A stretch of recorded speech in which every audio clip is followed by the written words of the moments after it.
Cuando hablamos de la sola escritura, de solo Cristo, sola gracia, sola fe y solo la gloria sea el Señor, son los 5 principios fundamentales que se promovieron en el tiempo de la Reforma.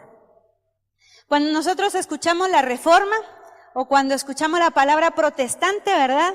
Algunos saben de dónde viene, otros no saben por qué, pero nosotros venimos de esa Reforma protestante. ¿Por qué se llama así? Porque fue un grupo de hombres que protestaron en contra de la corrupción que se estaba dando dentro de la iglesia en una época, de la distorsión que había acerca de la palabra, la falta de conocimiento de la misma, y entonces se levanta un grupo de hombres a protestar, ¿verdad?, por estas incongruencias dentro de la iglesia. Y entonces se levanta esa reforma de la cual venimos nosotros. Amén.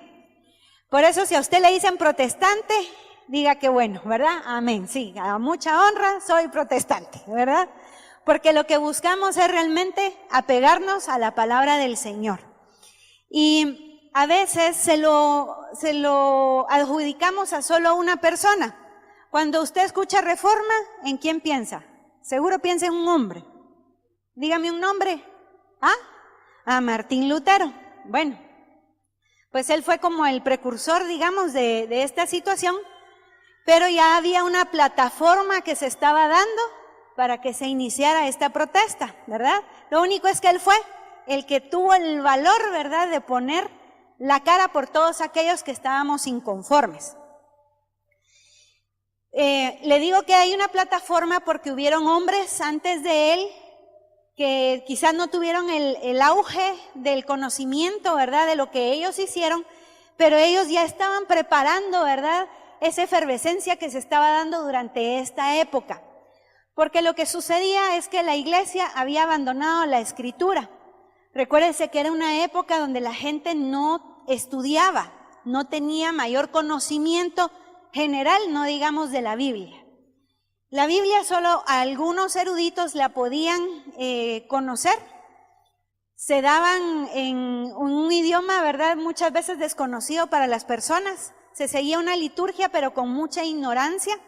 Y todo esto también llevaba a las personas a ser gente supersticiosa, a ser gente que por su misma ignorancia actuaba, ¿verdad?, de determinada manera que no se apegaba a la escritura. Y las personas que tenían el conocimiento de la palabra se aprovechaban de la nobleza de las personas ignorantes. Entonces se levantaba gente que sí conocía la palabra y miraba la necesidad en el pueblo y empezaba a protestar en contra de lo que se estaba haciendo en la iglesia en esa época. Y la iglesia lo que hacía era a venir y callar, ¿verdad?, a estas personas y matarlas y desaparecerlas, para que no se levantara el pueblo y siguieran en esa ignorancia en la que estaban viviendo. Más o menos alrededor de la época en la que nace Lutero, se estaba levantando España, ¿verdad? Y nosotros conocemos a los reyes católicos como las personas que enviaron, ¿verdad?, a América Latina, a alguien que descubrió, ¿verdad?, que existía el continente y que vino a hacer muchas maldades también. Pero lo que ignoramos también es la parte relativamente positiva, ¿verdad?, de la reina Isabel, y es que ella tenía mucha hambre de Dios. Y ella miraba la necesidad que existía de que los monjes conocieran la palabra del Señor, que regresaran a la Escritura, creó una universidad, una escuela, donde los curas se iban a preparar, pero ella no solo ponía a los curas, sino que metía también a las mujeres de la sociedad de la época, para que junto con ella también se prepararan en la escritura. O sea, ella tenía un deseo de que hubiera un avivamiento, ¿verdad?, en España. Y por ella se crea una de las Biblias que nosotros conocemos también. En esa época se levanta también muchos escritores como Don Quijote de la Mancha, ¿verdad? Usted conoce, por esa época más o menos se fue escribiendo, pero ahí ya existía un tipo de avivamiento, porque ya en Inglaterra se habían dado 2 hombres que también habían matado a causa de esto. Pero a la reina Isabel se le da el trono en el año de 1476. Y Lutero nace en 1483, unos añitos después. Entonces, cuando uno mira la Reforma Protestante, cree que solo fue un hombre el que lo hizo, y no, era una plataforma que se estaba preparando, porque Dios tenía un plan y un propósito, ¿verdad?, para que la iglesia regresara a la Escritura, a la palabra, a buscar a Dios. Entonces Lutero, bueno, crece en una infancia muy difícil, con mucha necesidad, ¿verdad?, con carencias. Sus padres no eran cariñositos, ¿verdad?, al contrario, eran personas muy groseras. Y él nace con una necesidad, y también los papás, por necesidad económica, lo meten a estudiar, ¿verdad?, para que él pudiera ser un monje. Sin embargo, Lutero era una persona que le gustaba estudiar y prepararse, y además tenía hambre de Dios. Y él empieza a estudiar, al punto que él saca un doctorado también en teología. Era un hombre muy preparado. Y aunque muchas veces los cristianos lo tenemos idealizado, ¿verdad?, se nos olvida también la parte humana. Porque Lutero, aunque era un hombre sincero, o sea, su fe era genuina. Eso sí, él amaba al Señor con todo su corazón. Era un erudito, pero era una persona tosca, ¿verdad? Por ser tan apasionado, también a veces enloquecía en sus pasiones. Y además era vulgar en sus expresiones. Cuando usted estudia un poquito de la historia de Lutero, usted puede ver que él era bien grosero muchas veces, ¿verdad?, para hablar. Aunque era muy estudiado, pero también tenía su lado feíto, ¿verdad? Así es que no idealicemos siempre a las personas, miremos la humanidad que el Señor usa para traer bendición al pueblo de Dios.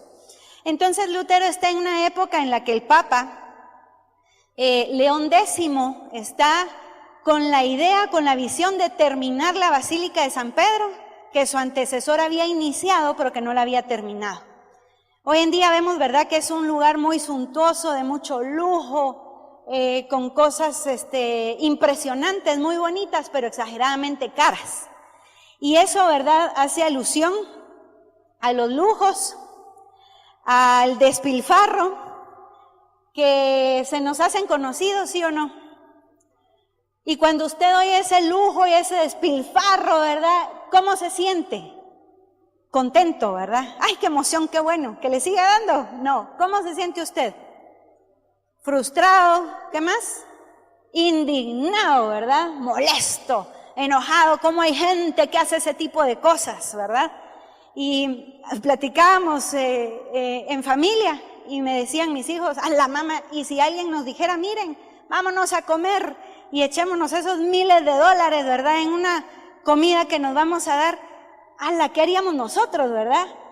Y entonces de niño me puse a pensar, realmente yo lo pediría, pero para hacer algo bueno, ¿verdad? No para comerme en una sentada, como decimos nosotros, ¿verdad? Esa cantidad de miles de dólares cuando hay tanta gente con necesidad. Yo creo que si el Señor nos diera la oportunidad de tener toda esa cantidad de dinero en una sentada, la usaríamos para bendecir a mucha gente, ¿verdad? Entonces, así estaba la gente en la época de Lutero, pero no todos, porque había mucha ignorancia. Los que estaban así eran los eruditos, los que sí sabían, los que conocían. Y todos estaban molestos en contra de lo que este papa estaba haciendo para recolectar el dinero para terminar de construir la basílica. Dentro de las personas que aparecen en esta historia, ¿verdad?, hay uno muy famoso que era un cura dominico que se llamaba Juan Téssel. Juan Téssel era el mejor vendedor, el vendedor estrella, ¿verdad?, que el Papa había puesto para ir a hacer sus negocios a las diferentes regiones. Y Juan Tessel se empezó a inventar unas frases, ¿verdad?, muy polémicas, pero que también enganchaban a la gente. Él sí sabía de mercadeo. Entonces, cuando él llegaba a vender las indulgencias, recuérdese que la indulgencia lo que hacía era sacar del purgatorio a la persona y meterla directamente al paraíso, ¿verdad? O traer limpieza a las personas que estaban en pecado y los declaraban limpios completamente en el mismo instante, ¿verdad?, en que ellos pagaban por esa indulgencia. Entonces, una de las frases famosas, ¿verdad?, que él acuñó fue: es sonando la moneda en el cofre y el alma va saliendo del purgatorio al cielo, ¿verdad? Y también le decía a la gente: usted coloca la moneda y nosotros lo dejamos más limpio ¿cómo es? Mucho más limpio que cuando Adán nació, ¿verdad? Paréntesis, un chiste que me hicieron esta semana, un chiste cristiano, ¿verdad? Dice, ahora ya no decimos los cristianos andad más perdido que el hijo de la Llorona, ¿verdad? Sino decimos andad más perdido que Adán buscando a su mamá. Paréntesis, ¿verdad? Bueno, la cuestión está de que este señor hacía ese tipo de venta y lo peor, ¿sabe qué? Era que la gente se lo creía. Mire, a mí me molesta, ¿verdad? Pero cuando yo escucho en el micrófono que entrevistan a un señor de estos que estamos viendo y le preguntan, pero mire, ¿y usted qué opina? Son mentiras, eso no es cierto. Y las evidencias, ¿verdad? Entonces, ay, dice uno, pero no puede ser que él crea esas mentiras, ¿verdad? Y ¿sabe qué? La gente creía esas mentiras. Nadie puede hacer más limpio a otra persona a cambio de un pago, ¿verdad? Y entonces eso era lo que indignaba a los eruditos y a los que estaban metidos dentro de la iglesia, porque era una mentira, era una farsa, era un engaño, ¿verdad?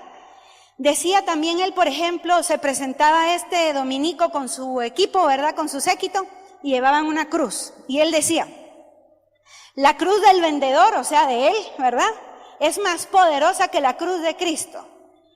Cosa que tampoco era una realidad.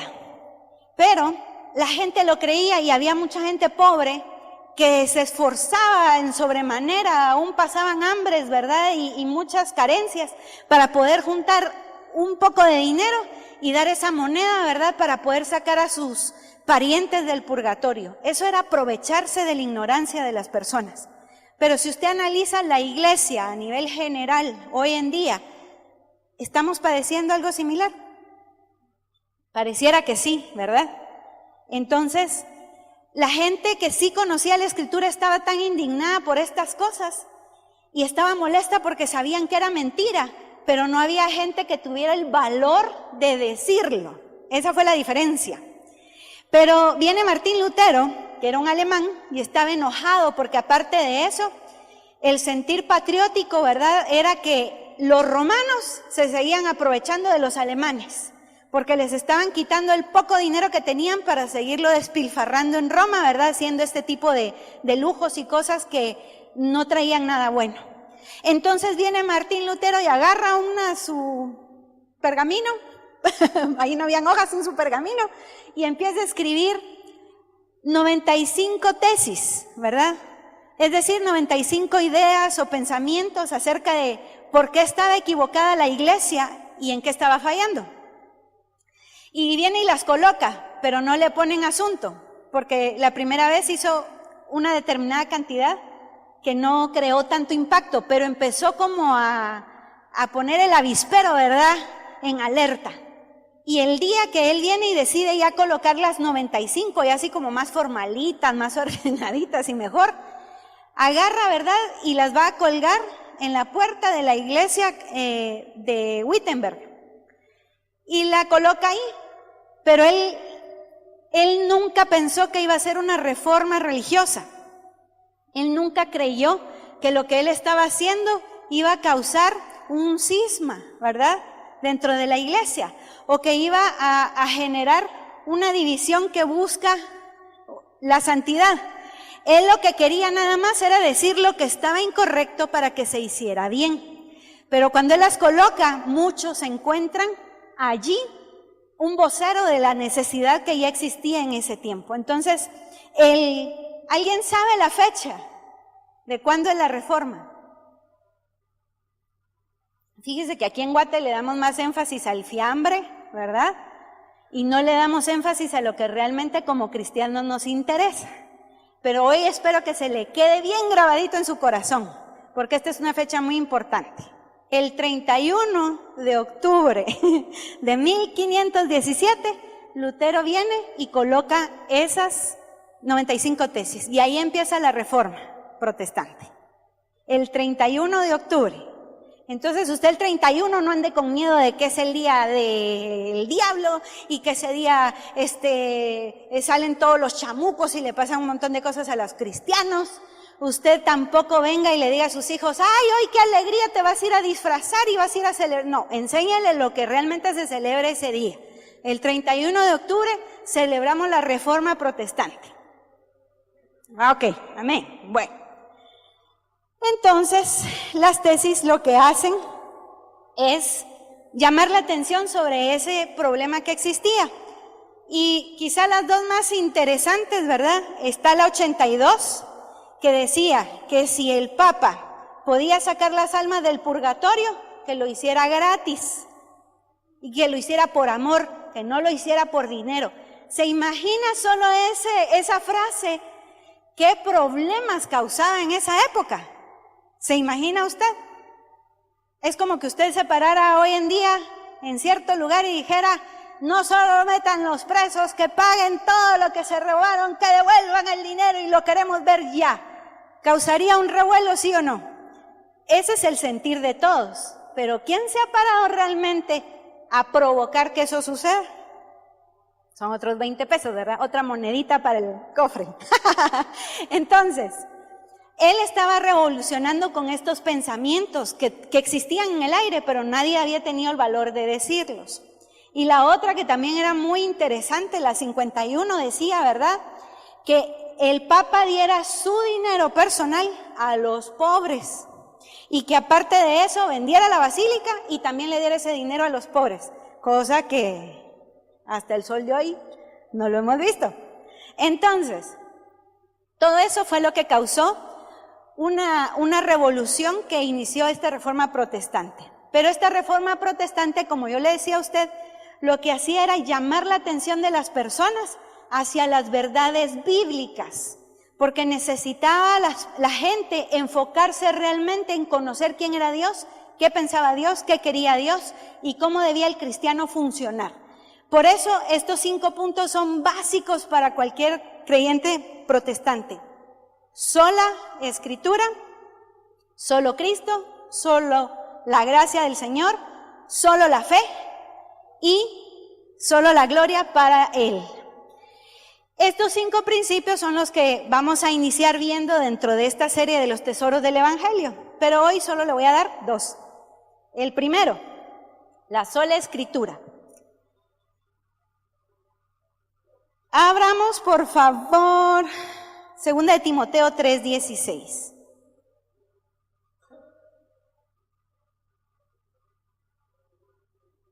¿Verdad que es bonita la historia? A mí me gusta. Que me la cuenten, no que la lea yo, ¿verdad?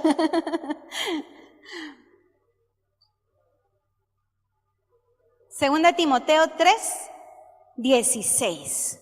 Leámosla juntos en voz alta, por favor. Toda la Escritura es inspirada por Dios y es útil para enseñar, para redarguir, para corregir, para instruir en justicia. Amén. El 17. A fin de que el hombre de Dios sea perfeccionado y preparado para toda buena obra que el Señor ha preparado para nosotros de antemano. Amén. Bueno, nosotros tenemos que analizar qué lugar ocupa la Escritura en mi vida personal. Por eso cuando cantábamos al inicio esta doxología, es qué hace esto efecto en mi vida, ¿verdad? ¿Qué efecto tiene la Escritura en mi vida? Me llamaba la atención yo he tenido oportunidad de hablar con cristianos de otras congregaciones, pero he visto que muchos de ellos anteponen, ¿verdad?, la palabra del pastor de esa congregación a lo que el Señor haya podido decir. Y hay otros cristianos que prefieren leer libros que tengan algunos versículos, pero que sean más prácticos, ¿verdad? Porque piensan que eso es una mejor interpretación que la que alguien pueda tener de leer la palabra del Señor. Y discutíamos también esto con mi hijo, porque él platicaba con su amiga, que es líder en una de las congregaciones, ¿verdad?, de aquí de Guatemala. Y en esa congregación, ¿verdad?, ella venía y le decía, es que mirabas, no, la Biblia no, hombre, es mejor leer los libros, vieras, son interesantísimos y te dejan un montón y es más práctico que la Biblia. Y le empezó a decir un montón de cosas. Y entonces Emilio le decía, lo que me estás diciendo es que tiene más poder, más autoridad, más unción, digamos, un libro que la Biblia. Sí, vos, porque es más práctico. Es que la Biblia es el lenguaje, ¿verdad? Ni se entiende. Pero son los principios que le han quedado inmersos a muchas personas de generaciones recientes cristianas. Podemos leer un libro que se basa en la Escritura y que un hombre haya sido inspirado para dar ciertos principios que son prácticos, y estos nos pueden ayudar, pero nunca se van a anteponer a la Escritura, porque la palabra, la Biblia en sí es el Señor mismo. Amén. La palabra de Dios es el Señor mismo y debe ser el punto de partida para cualquier creyente. La Biblia es la autoridad final de la teología, porque realmente es Dios mismo quien nos está hablando y quien nos enseña a través de las Escrituras la forma en que debemos conducirnos, la forma en que debemos pensar y cómo nosotros podemos solventar nuestros problemas hoy en día. Que no nos tomemos el tiempo para estudiarla y entenderla, sino que prefiramos que alguien nos la redacte, esa es otra cosa. Pero realmente nosotros como cristianos siempre debemos darle lugar de importancia a la palabra de Dios. Amén. Tenemos que analizar en nuestra vida qué tanto estoy permitiendo que el Señor me enseñe a mí hoy en día a través de la palabra. ¿Qué tanto yo permito que el Señor me redarguya a través de la Escritura cómo me estoy comportando? ¿Qué tanto me está corrigiendo el Señor a través de la palabra de cosas que yo no estoy haciendo bien? ¿Cómo me estoy instruyendo yo en la justicia de Dios a través de la palabra? Si yo no le doy ese valor a la Escritura, estoy perdiendo mi punto de vista como hijo del Señor. Hablaba hoy en la mañana con los hermanos del discipulado y les decía, para nosotros hoy en día la Biblia es algo tan accesible que quizás ni el valor que tiene le damos, ¿verdad? Usted puede hoy en día bajar cuanta aplicación de la Biblia usted quiera, le puede bajar el griego, el hebreo, el interlineal, lo puede bajar un montón de herramientas, le salen como 25,000 Biblias, ¿verdad? En sus versiones, usted las puede comparar, usted tiene de todo. Pero hay lugares donde esto no es posible. No sé cuántos de ustedes han visto un video en internet. Usted sabe que en la China es prohibido, ¿verdad? Incluso si yo fuera de turista a la China y llevo mi Biblia, en el aeropuerto me la quitan, porque yo no puedo entrar una Biblia ahí a la China. Y entonces este video muestra que alguien, saber cómo le hizo, ¿verdad? Pero en una maleta pasa un montón de Biblias. Y llega a un lugar donde están reunidos estos hermanos de una congregación china, ¿verdad? Y cuando les abren la maleta llena de Biblias, se avalanchan como que es la última comida del desierto, ¿verdad? Y se tiran todos y se empujan ahí para poder cachar, ¿verdad? Una Biblia, porque ellos no tienen acceso a una. Y cuando la agarran, ¿verdad? Y uno mira la cara de estos hermanos, de verdad, conmueve. Unos llorando, otros postrados, dándole gracias a Dios porque al fin tienen una Biblia, otros oyendo, ¿verdad? Eso me recuerda cuando me regalaron un libro, es rico, bueno, lo nuevo, no, ¿verdad? Y qué emoción cuando uno tiene un libro nuevo, porque lo va a leer. Así están los hermanos con esa Biblia, ¿verdad? Y se abrazan y lloran y le empiezan a abrir, y empiezan a leer con aquel entusiasmo, con aquel amor, con aquella gratitud en su corazón. Y igualito. Hay muchos que llegan a la iglesia sin Biblia. Si usted no la trajo, por favor, no se enoje. Gracias por ser parte de nosotros. Entonces, usted tiene que valorar la escritura del Señor. En esta época que le comento, había una ignorancia, que no dejaban que la gente se acercara a la Biblia. Y parte de lo impresionante que Dios hace es que, mire, cuando usted mira la historia, usted va viendo cómo va interviniendo Dios en cada época de la historia. Y cómo es interesantísimo, porque mire, se levanta entero, ¿verdad?, con sus 95 tesis. Empieza a hacer este revuelo, ¿verdad? Y empieza a decir lo más importante para el cristiano es que conozca la Biblia. La gente, el pueblo necesita saber la escritura, ¿verdad? Necesita saber que son salvos por gracia, no por andar dando puntitas para que lo saquen de saber dónde, porque ese lugar existe, ¿verdad? El purgatorio en la Biblia. Cuando les empieza a hablar de que Cristo es el medio de nuestra salvación, ¿verdad? Cuando necesitamos tener fe solo en Jesucristo, y cuando decimos que solo Dios tiene la gloria, cuando ellos empiezan a hablar estos puntos, viene alguien y el Señor se inspira y se inventa. ¿Qué se inventó? A ver si usted sabe qué se inventó en esa época. Que fue uno de los instrumentos para poder difundir el Evangelio. La imprenta. Muy bien, la imprenta. Y usted piensa y no puede decir casualidad, ¿verdad?, que en esa época inventaron la imprenta. No, era parte de los planes de Dios, porque Dios va interviniendo en la historia del ser humano. Eso es interesante. Cuando viene y le dice que el pueblo necesita tener la escritura, ¡ay, llénale la imprenta! ¿Por qué no imprimimos una vez y se la damos al pueblo? ¡Qué sexual! No, el Señor no todo planificado. Y vienen y empiezan a imprimir la Biblia y se la empiezan a dar a la gente, para que la gente la tenga y la lea y pueda ser libre y conocer lo que Dios les quiere hablar. Nosotros debemos valorar que tenemos la palabra del Señor, hermanos.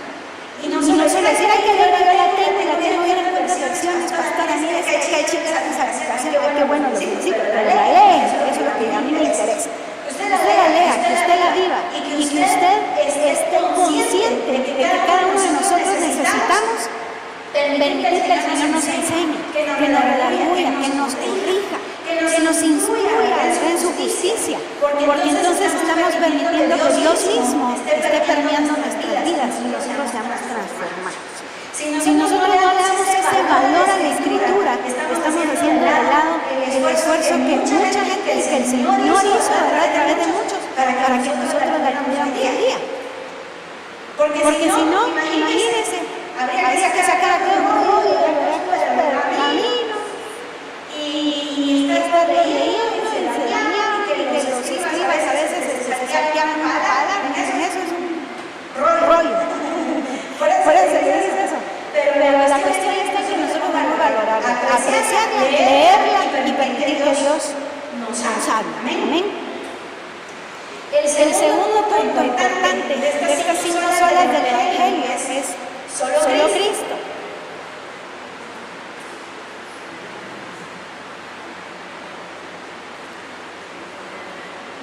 Pregunta. ¿Cuál debe ser la meta más importante en vivir? ¿Cuál debe ser la meta más importante en vivir? Abramos Hechos 4:12, por favor.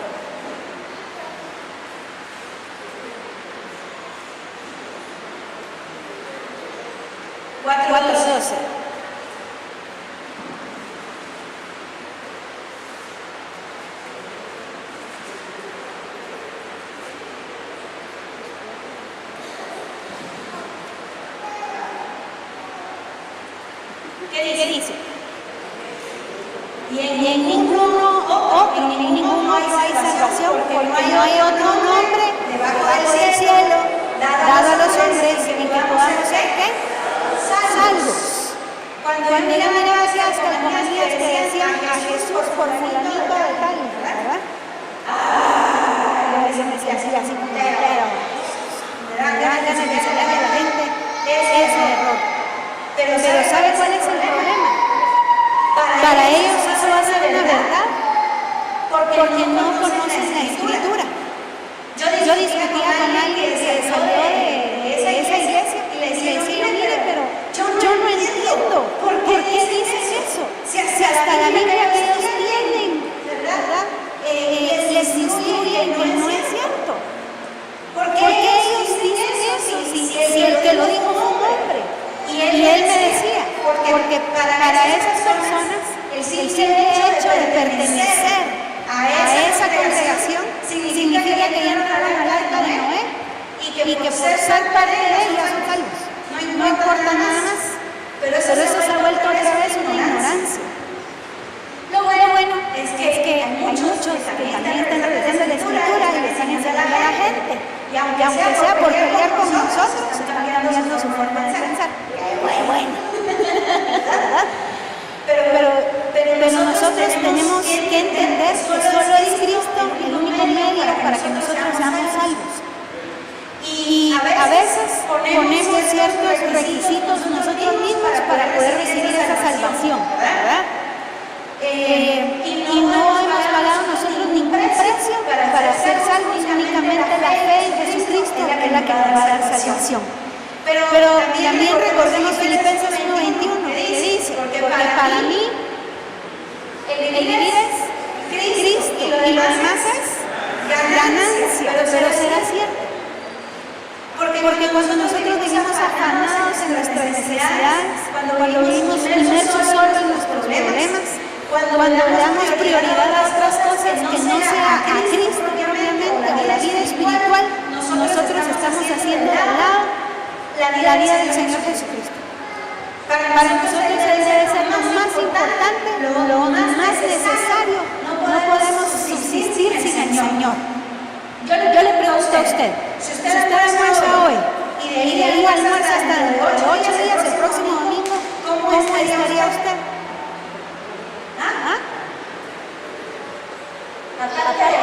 Flaco, raquítico y anémico, ¿verdad? Estaría usted con muchísima hambre. Y muchos creyentes viven así.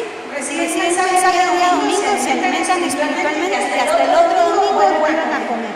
Si físicamente no es algo que hacemos, porque espiritualmente sí, porque realmente no le damos a lugar a Jesucristo que se merece. Y hacía una pregunta, ¿cuál debe ser su meta más importante en esta vida?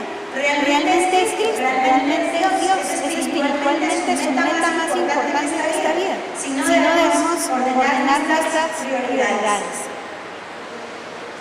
Recordemos algunas verdades respecto a Cristo. Número uno es que Cristo preparó a sus discípulos, primero capacitándolos en la palabra y segundo preparándolos en su misión. Nosotros como discípulos de Cristo nos estamos preparando en la palabra y estamos preparándonos en la misión que Él nos dio.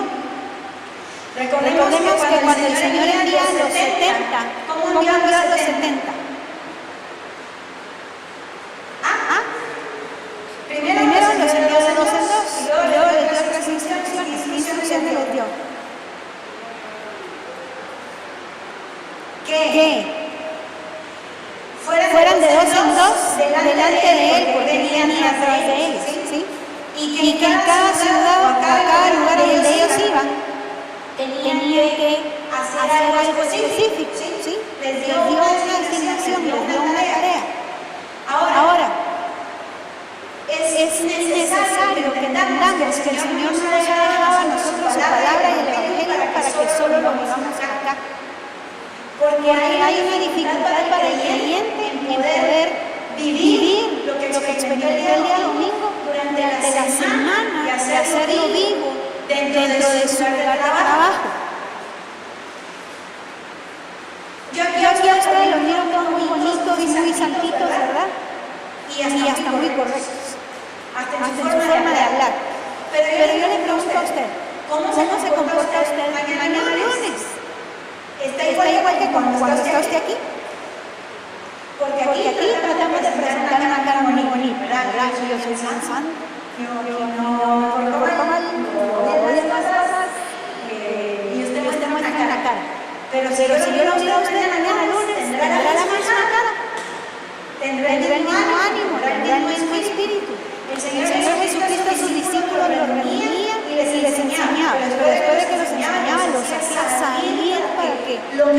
aprendido, lo practicaran donde ellos tenían que ir. Y lo mismo quiere el Señor para nosotros. Si para nosotros Cristo es lo más importante, lo que aquí recibimos lo tenemos que vivir allá afuera.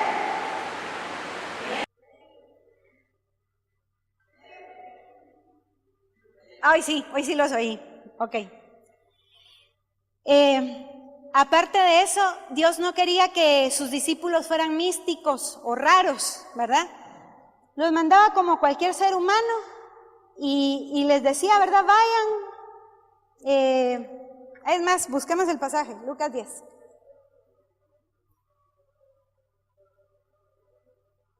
¿Cuáles? ¿Cuáles 3? Ya no me acuerdo.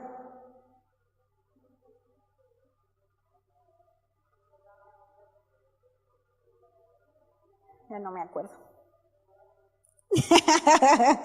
Vamos a buscar. Lucas capítulo 10.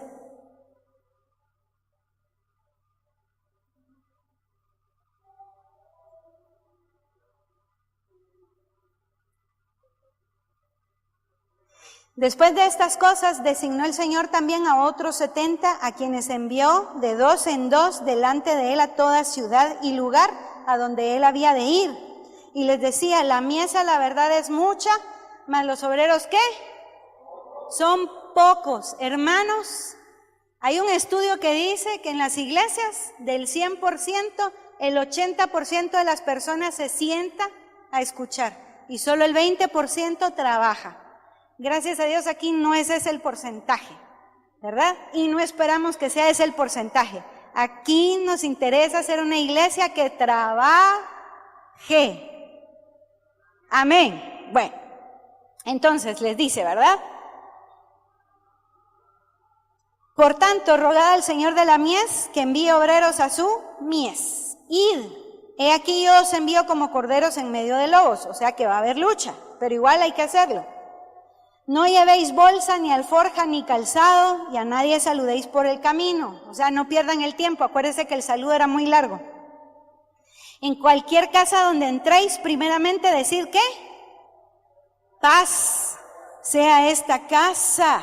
Y si hubiera ahí algún hijo de paz, vuestra paz reposará sobre él, y si no, se volverá a vosotros.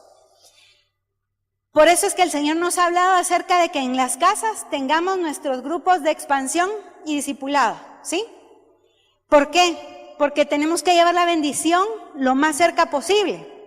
¿Por qué estoy haciendo yo las reuniones de mujeres donde yo soy la que me transporto y no es donde usted viene conmigo? Porque a mí me interesa que usted vaya y que lleve gente. Entonces yo voy con tal de que la gente llegue. Pero si no llegan, eso ya son otros 20 pesos. La cuestión está en que la intención de nosotros es que cada uno podamos ir a una casa y decir paz. Y en esas casas haya bendición. Y el que la recibe, ¿verdad? Va a recibir esa bendición. Y al que no, pues no va a oír la palabra y esa bendición regresa con uno. Lo que nos toca a nosotros es compartir el evangelio, ¿sí?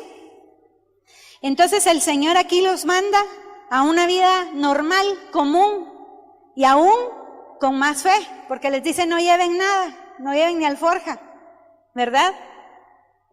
No lleven otro calzado, solo lo que llevan puesto, porque el obrero es digno de su salario, pero también donde ustedes vayan y declaren la palabra del Señor, si la gente la recibe, bueno, y si no, problema de ellos. A nosotros lo que nos toca es bendecir y compartir, ¿lo cree? Amén. Por eso necesitamos avanzar en los grupos que estamos realizando. Necesitamos unirnos al cuerpo de Cristo, porque esto es parte de la visión que el Señor Jesucristo tuvo. Él les decía en el versículo 2, ¿verdad? La mies es mucha y los obreros son pocos, pero nosotros necesitamos llevar esa visión de Cristo.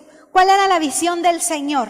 Transformar las vidas, transformar las almas y hacer discípulos donde quiera que nosotros fuéramos.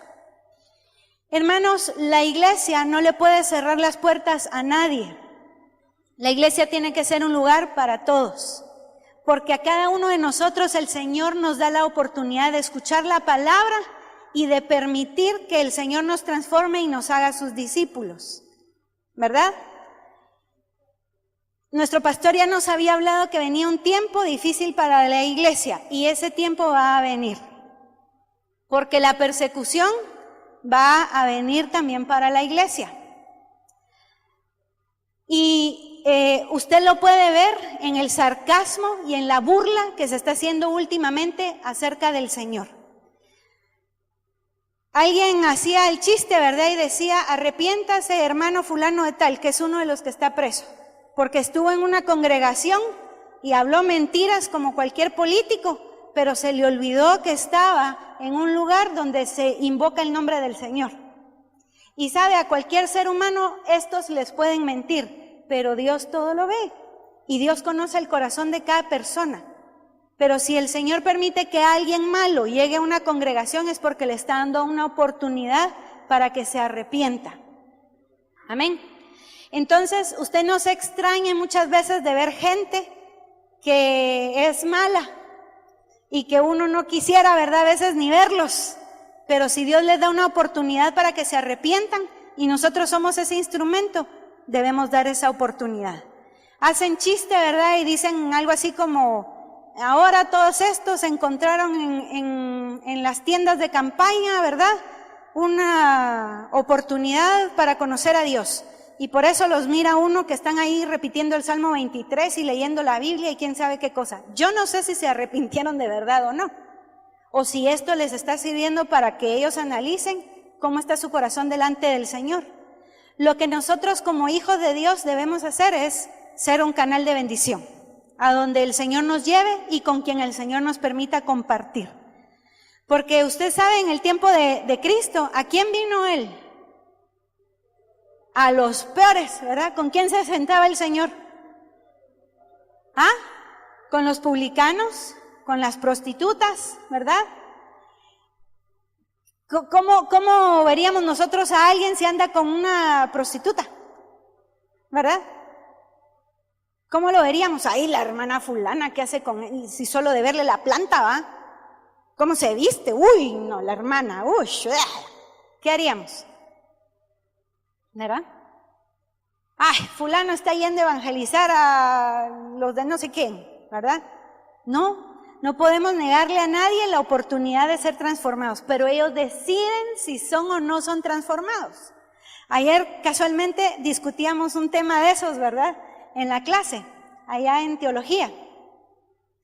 Y el licenciado nos hizo un ejercicio y nos decía, hagan una prédica como que si los llevaran al preventivo a predicarle a los de la Mara 18, ¿verdad? A los que están presos.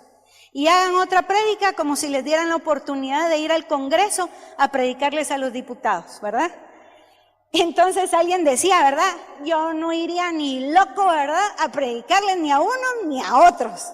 Que se lo lleve el río. Y si yo iría, yo les diría, miren, se vayan al infierno y arrepiéntanse. Y no sé qué. Él estaba así, indignado, ¿verdad?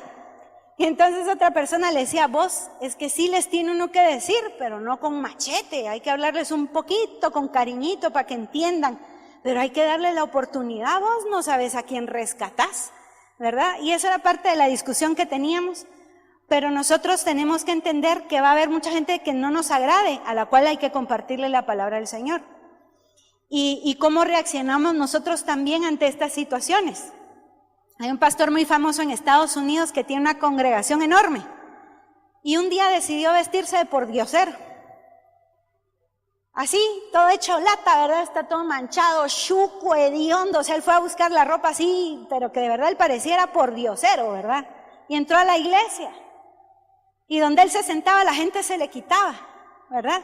Y se movía del lugar y se iba a otro lado y todos se le quitaban. Nadie le quería hablar, nadie se quería acercar a él. Y entonces ya cuando dicen, vamos a darle el tiempo al pastor, ¿verdad? El pastor sale de allá en medio de la congregación y se sube y les dice y se quita todo, ¿verdad? Miren, me senté entre todos ustedes y ninguno me saludó, les decía. ¡Qué barbaridad! ¡Qué planta de discípulos son ustedes! Y les empezó a dar palo y con razón. Entonces nosotros tenemos que aprender a que el Señor nos permite compartir con quien nos ponga enfrente, compartamos la palabra del Señor. Donde nosotros vayamos, compartamos la palabra del Señor. Es obligación de cada uno de nosotros, como hijo de Dios, parecernos a Cristo. Y eso significa ser discípulos en las naciones. Y empezando por donde yo esté. En el lugar donde usted esté, usted dé testimonio. Pero un testimonio real. Porque hay mucha gente que se sienta, ¿verdad? Y en vez de trabajar se pone a leer la Biblia. No nos pagan para leer la Biblia, nos pagan para trabajar. Si usted quiere evangelizar en su hora de almuerzo, por favor, porque tiene que dar testimonio. Amén. El Señor quiere que nosotros practiquemos su palabra para que nos parezcamos a Cristo. En el versículo 3, ¿verdad? Les decía, yo los envío. O sea, el Señor a todos nos ha enviado. Dígale al que tiene a su lado, el Señor te envió a ti, pero también me envió a mí. Ok. En el versículo 4, cuando les dice no lleven bolsa, ni alforja, ni calzado, ni todo eso, lo que el Señor les está hablando es que nosotros no tenemos que perder de vista el objetivo. Nosotros no debemos perder de vista el objetivo de predicar a Cristo y de hacer discípulos en las naciones, sino que el que tenemos cerca es a quien el Señor nos ha mandado a predicarles. Haciendo un recuento de todo este tipo de situaciones, ¿verdad? Decían unos de mis compañeros, la Biblia dice que nosotros debemos ir a predicar a las cárceles y a los hospitales. Pero yo, decía uno de ellos, yo jamás he ido a la cárcel ni pienso ir, decía él, ¿verdad? Aunque ese sea un mandato de Dios, pero yo es algo que yo no haría, dijo, ¿verdad? Y tampoco me animaría a ir a los hospitales. Pero si a usted lo invitan a predicar al hospital, iría. Y si yo le dijera a usted que Dios ya nos invitó a ir a los hospitales, ¿por qué no hemos ido? ¿Iría a la cárcel? Yo ya lo pienso ahí un poquito. Pero Dios ya nos hizo la invitación de hacerlo. Dios ya nos invitó a ir y predicar. Y platicando con el pastor, ¿verdad? Decíamos de verdad que el Señor nos ha llevado a tantos lugares, Padre de la gloria, ¿verdad? Yo ayer hacía un recuento de eso en mi mente. Y en una oportunidad, me recuerdo que un jefe de una mara le puso una pistola aquí al pastor porque él estaba predicando. Y eso no le impidió a él seguirle hablando de Cristo, ¿verdad? Y le decía, mira, aunque vos me matás, le decía, solo es este cuerpo físico, pero yo sé a dónde voy. ¿Y vos a dónde vas a ir? Le decía. Y con la pistola aquí. Y yo decía, alá. Bueno, primero, Señor, gracias que lo guardaste. Y segundo, ¿qué haríamos nosotros en esa situación? Piense, nos ha tocado hablarle a gente así. Nos ha tocado a veces dormir en el suelo, ¿verdad? Comer en guacales. Yo le contaba a alguien una vez que nos tocó comer en unos guacales. Estaban nuevos y limpios, pero eran guacales, no eran platos, ¿verdad? Nos ha tocado andar en pick-ups en tierra, en caminos de tierra, ¿verdad? Y otras veces nos ha tocado, bendito el Señor, ir a un buen hotel, ¿verdad? Para irle a predicar a otro tipo de gente. Pero donde el Señor nos ha puesto, allí hemos predicado la palabra del Señor. Y no importa el lugar donde a uno lo pongan. Donde lo pongan a uno, uno debe compartir el evangelio. Amén. Uno debe buscar y hacer discípulos. Uno debe buscar que sea Cristo entronado en las vidas. Y uno debe compartirle aún a los mismos que se llaman cristianos, pero que están errados, donde deben poner su mirada. Y para eso necesitamos la palabra del Señor. Entonces, el Señor ha permitido que gente se esfuerce para que sus propósitos se cumplan. Y nosotros debemos valorarlos y debemos repetirlos, porque nuestro anhelo debe ser parecernos a Cristo. Póngase de pie, por favor.